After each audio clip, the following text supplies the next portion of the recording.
అని ఒక్కొక్కడికి ఎంత వెటకారమో ఏమిటో ఆ పిచ్చాయనికి. ఎందుకు వచ్చిన దీక్షలు, ఎందుకు వచ్చిన ఉపవాసాలు, ఎందుకు ఆ గడ్డాలు పెంచుకోవడాలు, ఏమిటి అలరి, ఎందుకండి ఇవన్నీ అని ఒక్కొక్కడికి హాస్యాస్పదంగా ఉంటుంది. హాస్యాస్పదంగా ఉండడం కాదు, అది వారి ఆస్తిక్య బుద్ధి. వాడు నమ్ముకున్నాడు. శంకర భగవత్పాదుల దగ్గరికి వెళ్ళి ఒకరు అడిగారు, మీరు భగవంతుడు ఉన్నాడు అని ఇంత అందగాడు, ఇంత సౌందర్యమూర్తి సన్యసించి ముండనం చేయించుకుని ఆ కాషాయ బట్ట కట్టుకుని శిరస్సు మించి ఆ కాషాయం వేసుకుని సత్యదండం పట్టుకుని తిరుగుతున్నారు, ఇంత మిసమిసలాడిపోతున్నారు. ఒకవేళ భగవంతుడు లేకపోతే మీరు పోగొట్టుకున్న సుఖాలు పోగొట్టుకున్నట్టే కదా అన్నారు. అంటే శంకరులు అన్నారు, నిజమే, నువ్వు చెప్పింది యథార్థమే. ఒకవేళ భగవానుడు అన్నవాడు లేడనుకో, లేకపోయినా నాకు ఇలా కట్టుకోవడంలో, ఇలా గుండు చేయించుకోవడంలో, ఇలా వస్త్రం వేసుకోవడంలో, ఇలా సత్యదండం పట్టుకోవడంలో, ఉపనిషత్ చదువుకోవడంలో, నడవడంలో నాకు ఒక గొప్ప తృప్తి ఉంది. నీకు భగవంతుడు లేడన్న పూనికతో సంసారమునందు తృప్తి ఉంది. శరీరం పడిపోయిన తర్వాత నువ్వు పొందుతున్న తృప్తి ఏమిటో నేను తృప్తి అన్న మాట పొందుతున్నాను ఇందులో. కానీ భగవంతుడన్నవాడు ఉంటే శరీరం పడిపోయిన తర్వాత నీ బతుకేమిటో లెక్క పెట్టుకో అన్నారు. ప్రమాదం ఎవరి వైపుకుంది? అందుకని ఇలాంటి పిచ్చ ప్రశ్నలు ఇంకెప్పుడు వెయ్యకు అన్నారు. ఈ పిచ్చ ప్రశ్న ఎప్పటి నుంచో ఉంది లోకంలో, అర్థం లేని ప్రశ్న. ఒకరు భగవంతుని పట్ల మర్యాదతో భక్తితో ప్రవర్తించడానికి తనంత తానుగా విధించుకున్న నియమముల చేత ప్రవర్తిస్తే వేరొకడికి అది హాస్యాస్పదంగా ఉంటుంది. సీతమ్మ ఏకవేణి ధరాశయ్యాం ధ్యానం మలినమంబరం.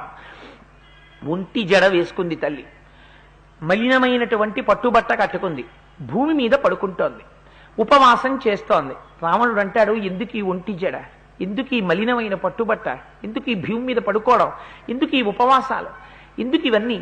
హాయిగా మన అంతఃపురంలో చూడు ఎన్ని రకాల వంటలున్నాయో, ఎన్ని రకాలైనటువంటి మధువులున్నాయో, ఎన్ని రకాలైనటువంటి ఆభరణాలున్నాయో. 7,000 మంది ఉత్తమ కాంతలు నీకు దాసీ జనంగా వస్తారు.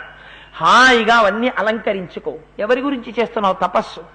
దీనుడు ఎక్కడున్నాడో తెలియదు, రాజ్యభ్రష్టుడు ఉన్నాడో తెలియదు, లేడో తెలియదు, అడవిలి పట్టి తిరుగుతున్నాడు. 100 యోజనముల సముద్రం అడ్డుంది ఒక నరుడు, దేవదానవులు నన్నేం చెయ్యలేరు. అటువంటి రాముణ్ణి పట్టుకుని రామా రామా రామా నువ్వు వస్తావు అంటావు. వస్తాడా? ఎందుకు ఈ పిచ్చి అంటాడు. భగవంతుడు ఉన్నాడు అన్న నమ్మకం చేత, పెద్దలు చెప్పారు అన్న విశ్వాసం చేత, వేదాహమేతం పురుషం మహాంతం ఆదిత్యవర్ణం తమసస్తు పారే సర్వాణి రూపాన్ని విచిత్య ధీర నామాని కృత్వాభివదన్యదాస్తే. ఉన్నాడు, ఈ కంటితో మేం చూశామని చెప్పినటువంటి ఋషుల యొక్క వాక్యమునందు గౌరవముంచి నియమబద్ధమైనటువంటి జీవితాన్ని గడుపుతున్న వాణ్ణి చూసి ద్వేషించి అమర్యాదతో ప్రవర్తించేటటువంటి వాడి మాట ఎలా ఉంటుందో, విశ్వాసము లేని వాడి మాట రావణుడి మాట. మరి వేదం ఎందుకు చదువుకున్నావు అంటే, నీకు ఇవాళ చేసిన తపస్సు, చదువుకున్న వేదము, నువ్వు చేసినటువంటి పూజ మరిచిపోయి ఇవి దేనికి పనికొచ్చాయంటే భౌతిక భోగమునకు పనికొచ్చాయి. ఇది మరణమునకు దారి తీయదా? ఇదే రావణుణ్ణి సీతమ్మని అడ్డుపెట్టి ఇద్దరిని చూపించడం. ఈ మాటలు అనడం చేత తపస్సు చేస్తున్నటువంటి మహాపతివ్రత పట్ల అపచార ధోరణితో మాట్లాడి ద్విగుణీకృత పాపాన్ని మూటకట్టుకుంటున్నాడు. ఏకవేణి ధరాశయ్యాం ధ్యానం మలినమంబరం మస్తానే ఉపవాసస్య నైతా నౌపైకాయినితే పిబ విహర రమస్వ భుంచ్వ భోగాన్ ధననిచయం ప్రతిశామి మిదినించ మయిలలలనే యథాసుఖత్వం తయిచ సమేత్తలలం తు బంధవాస్తే అంటాడు. ఇందుకు సీతాల పడుకోవడం, పిబ హాయిగా తాగు, విహర తిరుగు, రమస్వ రమించు, భుంచ్వ కావలసినంత అనుభవించు.